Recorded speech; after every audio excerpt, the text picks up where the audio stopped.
นับถือพระมหาเถระพระเถรานุเถระเจ้าคณะพระสังฆาธิการครูบาอาจารย์เจ้าที่เปิดวิทยุฟังอยู่เวลานี้จุตนจุองค์เจริญปอนญาติโยมท่านสาธุชนคนดี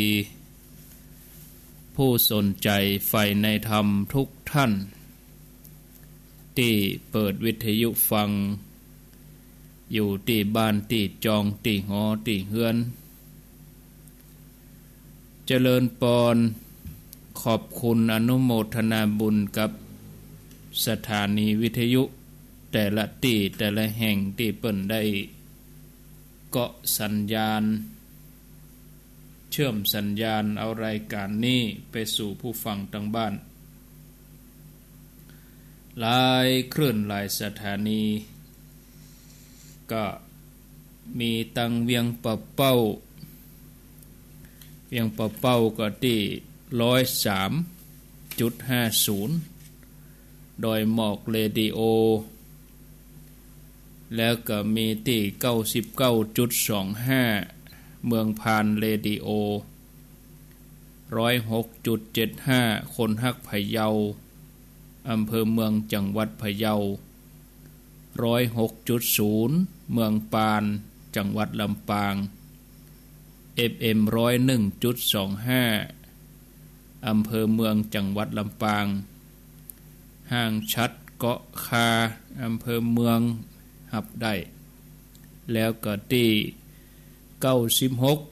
96.25บ้านแป้นเรดิโอในเครือข่ายทีมงานของคุณดารุณีแล้วก็มีที่104.50โดย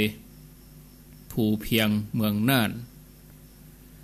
วิทยุชุมชนคนเมืองลี้103.75อำเภอลี้จังหวัดละปูน100.25คณะสงฆ์อำเภอฝาง98.75คลื่นธรรมะของชุมชนวัดห้วยตองซัก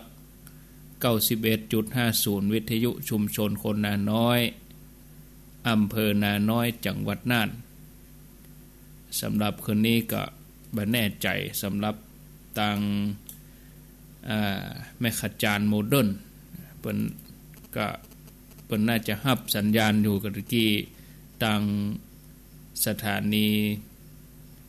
ทางเวียงเป่าเปิ้นก็ขัดข้องทางด้านเทคนิคอย่างใดกับเวลา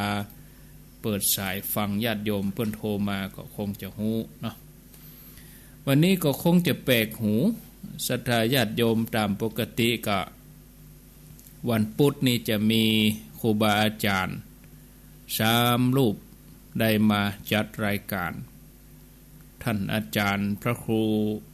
วิภาสวรคุณวัดอรัญญวาสดงประหวายท่านพระครูสถิตสารคุณวัดหนองผาขาวแล้วก็ท่านพระครู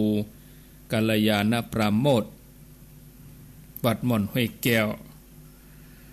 แต่เนื่องจากว่าเหลือเวลาแถม2วันก็คือวันพุธกับวันฮือที่ต่างคณะสงฆ์ศรัทธาญาติโยมจะได้ไปประกอบบุญกุศลไปตานพระพุทธรูปไปตานเตียนตานเครื่องใจไม้สอยตานเครื่องอุปโภคบริโภคที่สมณะควรใจจะเดินทางไปที่เมืองนาฏอำเภอนาน้อยจังหวัดน่านในวันที่20แล้วก็21แล้วก็เป็นประจำกู้วันพุธเนอะอาตมาภาพจะมาจัดรายการวันพุธสุดท้ายของเดือนทุกวันพุธแล้วก็แต่ละพุธก็เป็นครูบาอาจารย์มาสนทนาธรรมกันเนาะแล้วก็วันพุธสุดท้ายของเดือนอาตมาภาพจะมาดำเนินรายการแต่ว่าพุธนี้ก็เป็นกรณีพิเศษน้อยเนื่องจากว่าจะร่วมกันเดินทางแต่ว่าวันพุธที่24พุธหน้านี่ก็ครูบาอาจารย์ก็มาเหมือนเดิม แต่ถ้าเป็นเดือนกรกฎาก็อาตมาภาพจะมาวันพุธสุดท้ายของเดือนเพื่อที่ว่าเสียงก็ดีจะได้บางเงียบบางเงาคนเฒ่าคนแก่ศรัทธาญาติโยมก็บัลลัมที่จะได้ยินได้ฟังอาตมาเมื่อคืนเนาะตามกุฏเตื้อก็จังมาจัดรายการเมื่อคืนก็มาจัดรายการส่วนใหญ่ก็เป็นมะเจ้ามะแรงทำให้คนฟังเมื่อคืนก็ง่อมศรัทธาอาตมาก็ง่อมหาญาติโยมคนฟังก็ง่อมหาเพราะก่อนหน้านั้นช่วงที่เปิ้นมีเคอร์ฟิวเปิ้นบ่ฮื้อออกเคหสถานตั้งแต่3 ทุ่ม 4 ทุ่มถึงเวลาตี 3 ตี 4ครูบาอาจารย์เปิ้นมาจัดรายการก็ลำบากกลัวจะปิกไปถึงวัดก็เกินเวลาเคอร์ฟิวพรก.ฉุกเฉินแต่บัดเดี๋ยวนี้เปิ้นก็ผ่อนคลายปลดล็อกแล้วอาตมาก็คืนเวลาให้ครูบาอาจารย์ในช่วง2 ทุ่มรายการเน้นลักก็ดีรายการมาค่ำยามคืนแต่ช่วงที่เปิ้นประกาศพรก.ฉุกเฉินประมาณติด2 ติดก่อนหน้านั้นอาตมาก็จัดไปต้นเดียวเนาะประคับประคองเวลาแต่ถ้าว่าสถานการณ์ขี้คายอย่างอีกก็มาปะญาติโยมก็จัดสรรปันเวลากันไปอย่างนี้จะใดนั้นก็ต้องขออนุโมทนากับสถานีวิทยุที่เปิ่นได้คือความสำคัญได้เกาะเชื่อมสัญญาณเอาแต่ละรายการที่พระเจ้าพระสงฆ์เปิ่นมาเผยแผ่ธรรมะไปสู่ศรัทธาญาติโยมต่างบ้านเวลาเมื่อแรงก็อาจจะมีอุปสรรคหลายอย่างเนาะคนหนุ่มคนกำก็ไปตั้งหนังตั้งละครไปตั้งทีวีแต่คนเฒ่าคนแก่พ่อแม่ศรัทธาที่เปิ้นห่มฟังธรรมเปิ้นก็จะฟัง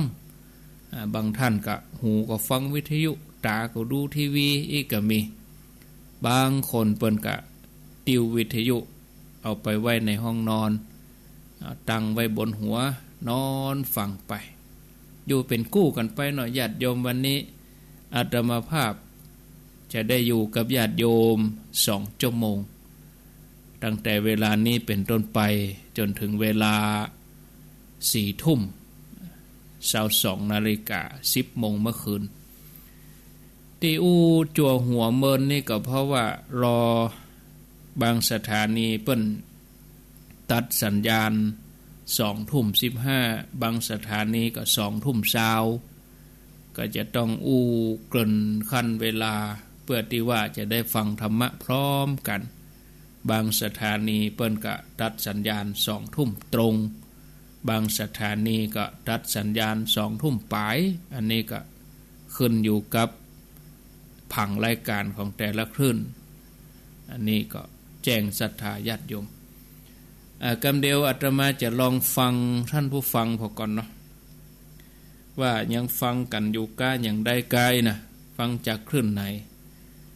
เป็นการเช็คพอก่อนเหมือนตุลุงดอยว่านะวันนี้อาจจะมาแปลกตามกูเตื้อนี่ธรรมะแล้วก็ก้อยมาวางสายแต่วันนี้ประมาณสัก10 กว่านาทีก่อนที่เขาจะธรรมะนี่เขาก็ลองฟังศรัทธาญาติโยมพอก่อนว่ายังฟังกันอยู่กันอย่างใดกาอีเนาะศรัทธาญาติโยมท่านทั้งหลายเดี๋ยวกันเน้อไม่จะดังเอามือไปต่ำเขาใส่ดีละ0998366322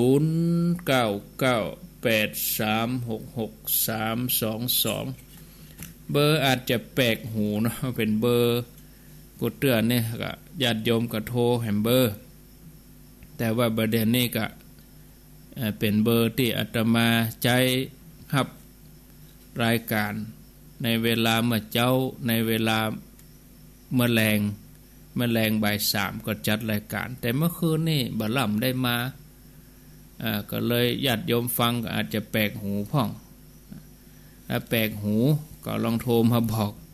ว่าฟังอยู่ก็ได้ยินทีก็รับตั้งแต่เวลาใดสถานีไหน เดี๋ยวอาตมาจะได้บันทึกไว้นี่ว่าสถานีนั้นสถานีนี้ถ้าครอบคลุมโดยส่วนใหญ่สักกึ่งหนึ่งก็จะเริ่มบรรยายธรรมเนาะเจริญปนนมัสการท่านพระครูครับเอาป้าหลวงน้อยเนาะครับฟังอยู่เนอะฟังขึ้นไหนฮะป้าหลวงฟังนั้นแม่ขจารเลยลิโอครับวันนี้แม่ขจารเปิ้นเอาออกเนาะครับก่อนน่ะตะกี้แมลงกับพยายามจะเกาะของท่านณัฐพงศ์ก็ไม่ได้ยินอย่าขัดข้องทางเทคนิคจะได้ประกาศให้เปิ้นเนาะ94.5สาธุเนอต่อไปหลวงพ่อเข้ามาสาธุไว้สาครับผมครับฟังเด้อไว้สาหลวงพ่อครับบ่ฟังเปิดฟังอยู่เลยนี่นะอยู่ในรถลูกจังใหม่มาหลวงพ่ออยู่จุดไหนล่ะครับประเด็นนี้ครับอยู่ที่ไอ้สันทรายใกล้ใหม่มาครับชัดเจนไว้สาครับผมสาธุบารมีตลอดทางจังใหม่เดินทางโดยสวัสดิภาพนะครับรุดไปเหรอครับหลวงพ่อครับเสียดายกำลังสนทนาหลวงพ่อจัดดีสายรุดไปเหรอถ้าจะอยู่ในช่วงเดินทางก็ขอกราบไหว้สาขอพระคุณหลวงพ่อพระครูสุจิตานุรักษ์ด็อกเตอร์หลวงพ่อเจ้าคณะอำเภอฝางวัดพระบาทอุดมนำบ่อสวาด้วยเมตตาบารมีวันก่อนก็พ่อหลวงศรีมาไม่เอวหาก็ว่าพ่อหลวงเกิดใจได้เฮาไปช่วยกันเฮาฟังกันม่วนเฮาไปช่วยหลวงพ่อนะวิทยุนี่มีคุณค่านะทำให้คนเฮาม่วนอกม่วนใจคนเฮาใจดีใจบานเนาะคนเฮามันก็เปิ่งธรรมะนี่กะรับสายก็บ่นึกฝันเนาะหลวงพ่อเพิ่นจะฟังเป็นลาวนี่เพิ่นก็จะติดตามบ่ได้ไปไหนเพิ่นก็เอาวิทยุฟังนะติดตามฟังกันตลอดเป็นกำลังใจอย่างหนึ่งเนาะตุลูกตุหลาน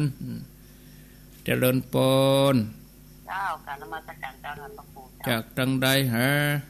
แม่จันฟังอยู่ยังกระเป๋าแม่จันนี่คลื่นใดแม่จันแม่ขจารเจ้าแม่ขจารเนาะโมเดิร์นแม่ขจารโมเดิร์น94.5ก็เดี๋ยวลองเช็คดูนั่นอย่ามีคนฟังก็เดี๋ยวเพิ่นจะโทรบอกเดี๋ยวแม่ลองไหลคนไหลดูกำฝนตกก็แม่เวียงเป่าฝนตกเจ้าวันนี้ตกอ่ะตั้งเชียงใหม่นี่ปดตูดังอยู่ได้เจ้าดังอยู่เนาะเดี๋ยวนี้ก็ออกกู้กันเลยเนาะแม่ไหลไปก็ดังอยู่แล้วรุ่นนี้ก็ดังสาธุมีคนบอกคนนี่กันนี่ก็ดีเนาะจะเดินปนกลับไปสาจ้ามันขอแม่แก้วอวดล่างแหละจ้าเมินลำได้ยินกันนี่แม่แก้ววันเหนือปุ่นแต่แม่แก้วก็เมินลำได้โทรหาเขาการเตียนจ้าไปเป็นยังอยู่บ้านเขาก็ยกมือไหว้สาเอากะก็ได้บุญส่วนปัตตาอนุโมทนานะได้บุญส่วนปัตตาอนุโมทนาค่อยว่ากันแถมใหม่แม่แก้วฟังขึ้นอย่างนี่ฟังสถานีไหนแม่ขจารโมเดิร์นนะจ๊ะแม่ขจารโมเดิร์นของแม่นงนี่กะจ้าของปนน้อยเนี่ยยินดีเนอทราบนี่ขนาดนักเว้ยสาธุก็มันเขาทรงใจหากันรู้มันก็ใส่อะกะจะเดินปนเจ้าทางวิสาเจ้าท่านพระครูเจ้าแม่สรินทิพย์เนาะเจ้าฟังอยู่เจ้าฟังตั้งอย่างวันนี้มี Facebook แม่เจ้าฟังตั้งแอปกับของแม่เจ้าแม่ฟังตั้งแอปก่อนครับก็เปิดฟังแอปรอไว้ก่อนนะทางสัญญาณมาแม่ก็ถึงจะเปิด Facebook ก่อนจ้ะหลายช่องทางเนาะแม่เนาะเจ้าเพราะใกล้เวลาแม่ก็จะเปิดกันแอปรอไว้ก่อนอย่าก็เหมือนอยู่บ้านเฮาน่ะแต่แม่แต่เจ้ามันก็ถึงว่านี่แม่ก็เหมือนอยู่บ้านเฮาน่ะปวดอยู่ตรงนี้มันก็ไม่ได้ไปไหนไม่ได้ไปหาใครอ่ะ ที่เขากับทั้งคนทั้งบ้านเฮามีกับทั้งคนทั้งบ้านเฮาแจ้งมากันไล่หากันลุกนี่อย่างส่งข่าวหากันหากันหากันเนาะข่าวสารบ้านเฮาตึงหน้าแล้วก็พูดที่แม่ได้หักฟังวันนี้นะดีกาดีฝนตกอ่ะแม่ทางกรุงเทพปุ่นฝนตกอ่ะมันหนักเลยวันนี้ตกหนักตอนบ่ายตอนฟังรายการนะโอ้กังเทศกันนะทั่วประเทศอันก็ได้รอบ่มีฮะฝนตีลูกฟ้าที่อื่นเพิ่นตกหมดอ่ะได้รอนี่อัพฝนแล้วเนี่ยโอ้บ่ตกอีกมีว่ะโอ้ยนั่นน่ะแม่ก็ว่าอักพระคุณวันย่างรายการกลางคันถ้าอย่าอันฝนตกไปฝนมันมีมันพื้นที่อัพฝนว่ะโอ้แท้คิวบ่อยนักขนาดอัพฝนแต่ไม่อัพจนเนาะแต่ไม่ว่าสถานีถ้าอย่าฝนตกกันจะคิดว่าอันประหารอันถ่ายทอดเฟซบุ๊กกันนึกว่าอันมีฟ้ามีฝนทุกวันตะเกียมีฝนเหรอโมทนาสาธุแม่สรินทิพย์อันนี้เป็นอยู่กรุงเทพปุ่นนะเอาฮับไปถึง2 ทุ่มเกิงเนาะโอ้เจริญปอนแน่นหนาอยู่หรอครับครับนำสักครับผมปีอ้ายกะครับปีอ้ายฟังไหนวัดนั่นนี่มันบัดดีอ่ะเที่ยงวัดไหนวัดสันมนาครับนั้นจะผมอุปกรณ์บ่เอื้อเนาะครับก็เลยอันจำเป็นได้ออกอากาศไปด้วยกันนี่ตะกี้ท่านมาช่วยเขาไงครับโอ้แม่นนะกะครับผมวัดฟังได้ฟังบรรยายก็ม่วนดีแบบเปลี่ยนเป็นฟังภาคกลางพ่องฟังเมืองพ่องอะกะเนาะกินข้าวหุงพ่องกินข้าวนึ่งพ่องอะกะโมทนาเนอะพี่อ้ายปาจันเนาะเอาสายต่อไปเอาฮับถึง2 ทุ่มเกิงก็ได้จะบรรยายธรรมเจริญปอนก็ไม่เจอเจ้าทำตัวปูอันนี้อยู่ที่ไหนฮะแม่คำนวณแจ่ซ่อนแม่คำนวณแจ่ซ่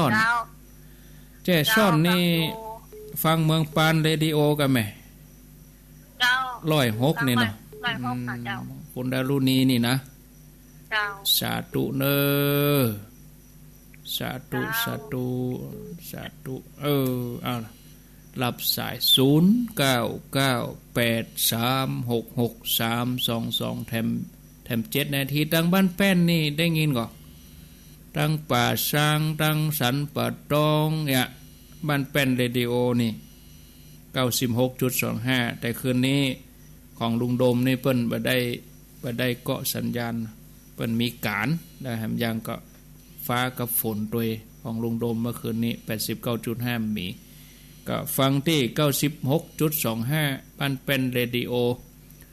0998366322เอาว่าจะได้ป้าสีดา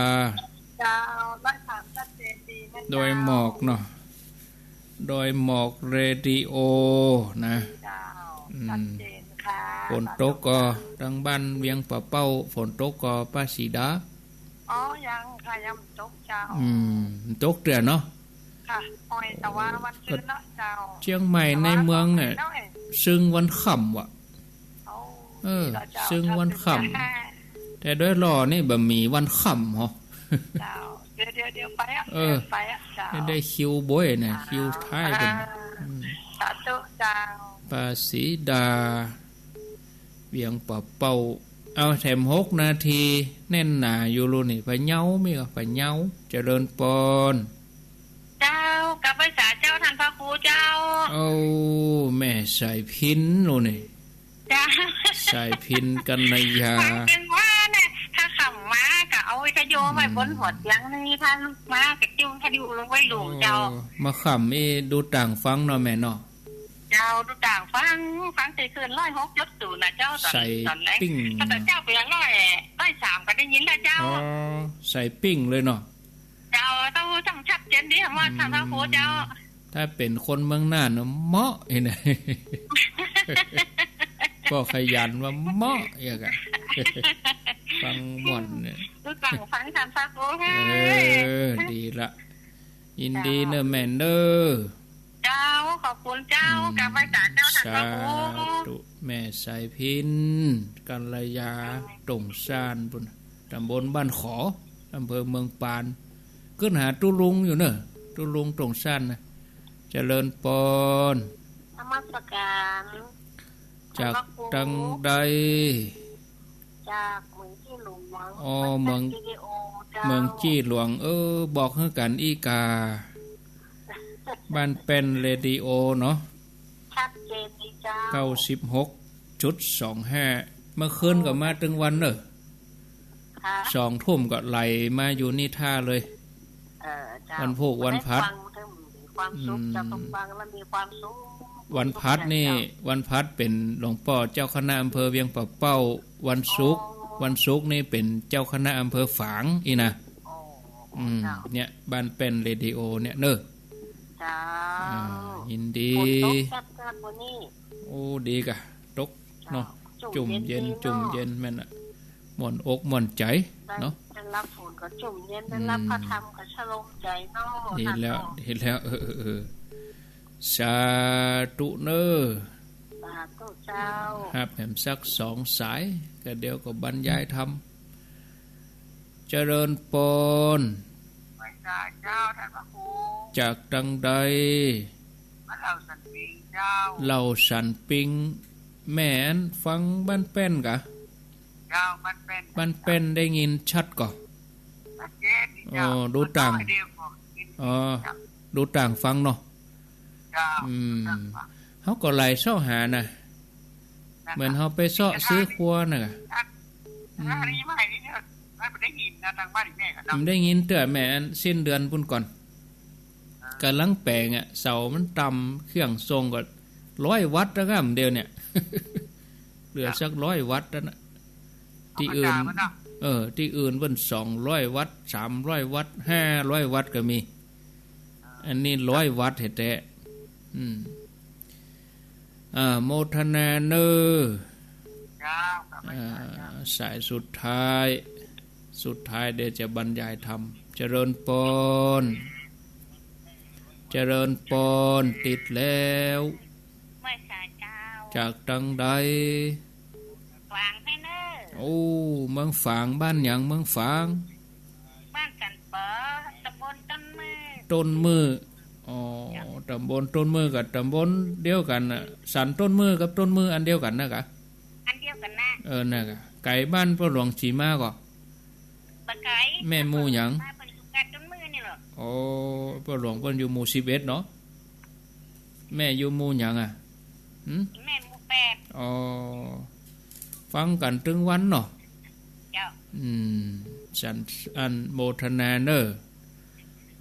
อันเน็ตมาถามหน่อยอะ ถามว่าจะได้ ก่อนจะเข้าข้าววันนาเนี่ยเข้าผู้ป่าอย่างคนหาย ก่อนภาวนากะไหว้พระนึกถึงคุณพระพุทธพระธรรมพระสงฆ์ก่อนกะ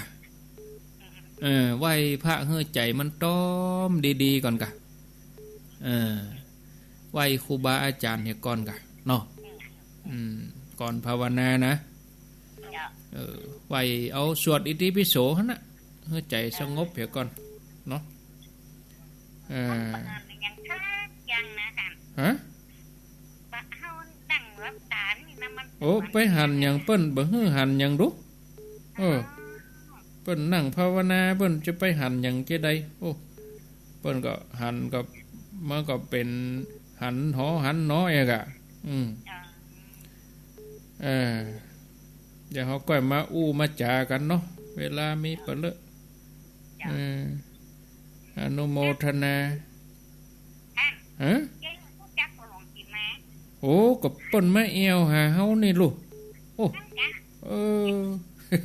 ก็ไปฮู้จักเปิ้นที่อันพระบาทอุดมฮะกะไปฮู้จักเปิ้นหั่นกะแม่หลวงได้มาแม่หลวงอันนั่นกะจันทร์สมอ่ะเพิ่มได้มาประหลวงโอ้หลายคนกะประหลวงก็มารองนายกอย่างก็มาหลายกะว่าก็ฟังกันถึงวันนี้ยินดีเนอโ โอ้สาธุเอาละเอาตีก่อนเนาะญาติโยมท่านทั้งหลายขออนุญาตได้ลากันเก้าอี้พักกันเก้าอี้ก่อนเนาะเนื่องจากว่าเงื่อนไขเวลาก็เดียวบรรยายธรรมคนก็โทรมาแจ้งว่าฟังอยู่เน้อถ้าเขาบ่ได้วางสายเขาก็บ่ฮู้แต่สถานีได้ฮับการอย่างใดการที่โทรบัดนั้นก็เอาไว้ช่วงหลังเนาะ2 ทุ่มครึ่งวันพุธที่17เดือนมิถุนายน2563วันนี้เป็นวันเดือน9เหนือแฮม12ค่ำแฮม 2-3 วันนี่ก็ดับแล้วเนาะเดือน9จะดับละเดือน10ก็จะออกเดือน10ออกมาก็เหลือแฮมศีลเดียวเข้าพรรษาเดือน10ออก8ค่ำแฮมกรรมก็เดือน10เพ็งเนี่ยเข้าพรรษาปีนี้ก็บางคนยังบ่ฮู้คิงแต่ก็บ่ฮู้นี่เนาะเข้าพรรษาวันที่5นี่แล้วน่ะ5กรกฎาคมนี่เดือนหน้านี่แล้วเข้าพรรษาเว้ยมกันนะได้เผอกำเดียวบ่ได้เนี่ย6เดือนน่ะปีหนึ่งมี12เดือนประเด็นนี้เดือนที่6แล้วเขาก็มาเกิดถึงว่าประเด็นนี้พอสัปดาห์กลางเดือนแล้วนี่กลางเดือนมิถุนาแล้วแต่ญาติโยมท่านทั้งหลายญาติโยมท่านทั้งหลายการเกิดมาในภพหนึ่งชาติหนึ่งเนี่ยบ่ใช่เรื่องง่ายเนอะเนาะบ่ใช่ง่ายๆนะกว่าที่เขาจะได้เกิดมาภพหนึ่งชาติหนึ่งจะต้องมีบุญบารมีเต็มที่บ่มีกรรมอันใดที่มาขัดขวางเฮาถึงจะได้มาเกิดเป็นมนุษย์การเกิดเป็นมนุษย์นั้นในทางพระพุทธศาสนาองค์พระสัมมาสัมพุทธเจ้าเปิ้นบอกว่าเป็นการยากนะกิจโฉมนุสสะปฏิลาโภนะการเกิดเป็นมนุษย์นี่ยากเมื่อเฮาได้เกิดมาแล้วเฮาก็จะต้องตระหนักหันคุณค่าของการได้เกิดมาของการได้อัตภาพของความเป็นมนุษย์เฮาก็ควรจะใจเวลาเนี่ยให้คุ้มค่ามาฝึกฝนอบรมตัวเองมาพิจารณาเนาะศรัทธาญาติโยมท่านทั้งหลายมีกรรมอยู่ในสูตรในชาดกชื่อว่าสูจิชาดกเปิ้นว่าผู้ฉลาดต้องการขายเข็มในหมู่บ้านช่างทองอาจารย์ช่างทั้งหลายจึงจะเข้าใจงานว่าทำดีหรือบ่ดีอันนี้จากกรรมเนี่ยเป็นการแสดงถึงความรู้ของผู้มีปัญญาเมื่อประกอบการงานอันใดก็ตามก็จะบ่กลัวต่อการพิสูจน์ง่ายๆก็คือท้องแท้เนาะท้องแท้บ่กลัวไฟทำดีเนี่ยบ่ถ้ากลัวการพิสูจน์ศรัทธาญาติโยมแต่ทำบ่ดีนี่มันกลัวกะเนาะถ้าเราทำดีถ้าเราตั้งใจทำนะมาเถอะจะมาลายใดจะมาห้อมใดแต่กี้มาพอรายการทางโทรทัศน์ก็เป็นข่าวมาได้หลายวันยังติดดินวัดสวนแก้วพระพยอมเนี่ยเอาไปเอามาเป็นว่าจะตีกลับไปนำเดนี่ใหม่ๆก็เจ้าของที่ดินก็คือลูกหลานที่เอาทนายไปฟ้องวัดการคดีที่จะต้องคืนที่ดินไม่ได้นี่เอาไปเอามาจะไปได้ซื้อที่ดินตัวเก่า เท่าราคากับของโยมคนนั้นที่ครอบครองมาก่อนไม่ได้นี่ก็บ่สบายไปแล้วเป็นคนไข้ติดเตียงว่ะที่เอาที่ผืนนี้มาขายให้วัดสวนแก้วนะให้เดียว10 ล้านแต่บางคนเนี่ยเขาก็ถึงคนเปิ้นบางคนใจใหญ่นะเนาะจะแปลงวัดตานเลย6ให้4ให้5ให้เนี่ยมีเหมือนกันเด้อ ขออภัยมีเหมือนกันนะบางคนให้ตานเป็น10ให้เพิ่นก็มีแต่อันนี้ให้เดียวแล้วก็ปล่อยที่ดิน ผ่านมาบ่ฮู้กี่สิบปีก็บ่มาพอมาหยังเนาะแล้วก็คนที่ไปคำร้องออกโฉนดนั่นก็ถูกต้องของเปิ้นนี่นะอันนี้ที่อย่างอี้นี่บ่ได้หมายถึงว่าจะให้ญาติโยมไปยุ่งกับทางโลกเพราะอาตมาจะโยงเข้ามาทางธรรมนี่ได้เขาก็ต้องเหตุก่อนหลายท่านคงจะตัวข่าวคนที่ตามข่าวนี่เขาจะไปฟังสักแต่ว่าฟังอย่างอื่นเนี่ยเขาฟังเพื่อเป็นความรู้ตัวนะได้รู้กฎหมายเมื่อมีคดีมีอย่างขึ้นมาเนี่ยมันเป็นกฎหมายตัวเฮ้ยเขาฟังเขาก็ได้ความรู้ไปตัวมันอย่างอี้หนอมันอี้หนอแล้วก็มันบัดเฉพาะกฎหมายมันกฎแห่งกรรมไปตัวเฮ้ยเรื่องกุศลเรื่องอกุศลก็ได้จะเชื่อมโยงให้ญาติโยมฟังพออันนี้หลายท่านตามข่าวก็คงจะรู้แต่ว่าก็ปูปื้นให้ฟังเห็นหน่อยที่ดินผืนนี้นี่เป็นที่ดินที่ติดวัดสวนแก้วเมื่อปีก่อนนั้นเขาก็ไปมาแล้วโยมจังเวียงหัวเป้าก็ไปเนาะปากันไปนี่เขาไปกันตอนเขาไปสระบุรีมาแหวฟังเทศท่านอาจารย์พยอมถึงชั่วโมงกันเนาะเขาไปกันตอนนั้นเอารถบัสไปเนาะอันนี้ติดดินนี่ก็อยู่ใกล้วัดแล้วก็โยมชื่อมันธนาอีเนาะ